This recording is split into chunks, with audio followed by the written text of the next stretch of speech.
Итак, сегодня 51-й день гражданской блокады Крыма. Накануне на пропускном пункте Чаплынка активисты остановили грузовик с электротехническим оборудованием. Отправитель Таврида Электрик, которая прекращает свою работу на полуострове. Детали в сюжете Гульсум Халиловой.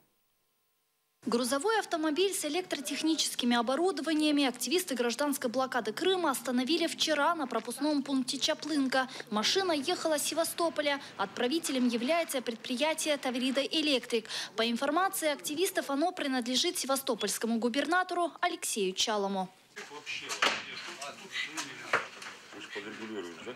Есть у нас информация, что предприятие принадлежит самозваному мэру города Севастополя по фамилии Чалый.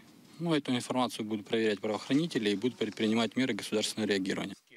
Водитель грузовика работает на предприятии уже 10 лет. Говорит, Таврида Электрик прекращает свою деятельность на полуострове, поэтому все оборудование перевозят на материк. Наше предприятие находится в городе Киеве. А в Днепропетровске у нас находится склад, куда мы сейчас вывозим бывшего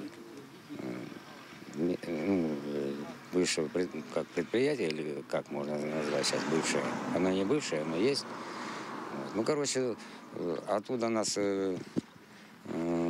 выселяют.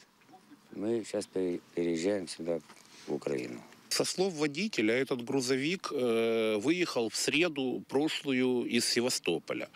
Сюда этот грузовик все время находился уже на нашей территории в буферной зоне. Его наши пограничники и таможенники не пропускали.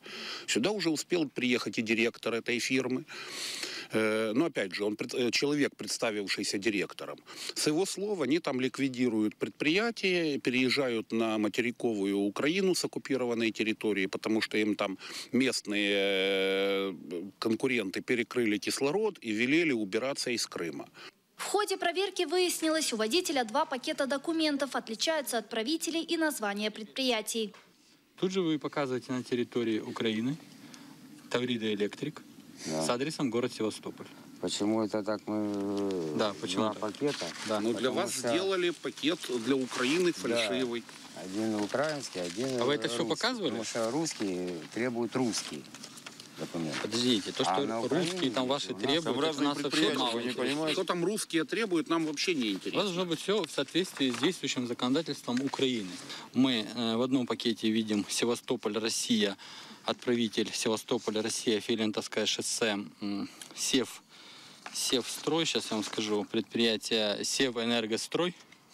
И второй пакет документов, где отправителем является Таврида Электрик Украина, город Севастополь, Филентовское шоссе, дом 1/2. То есть подделка документов, ввод в заблуждение органов, правоохранительных органов контроля, которые находятся непосредственно в зоне действия административной границы с Автономной Республики Крым.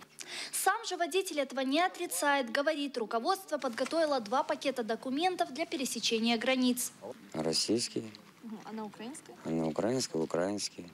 Это не секрет, это так все делают. Потому что иначе не выйдешь оттуда.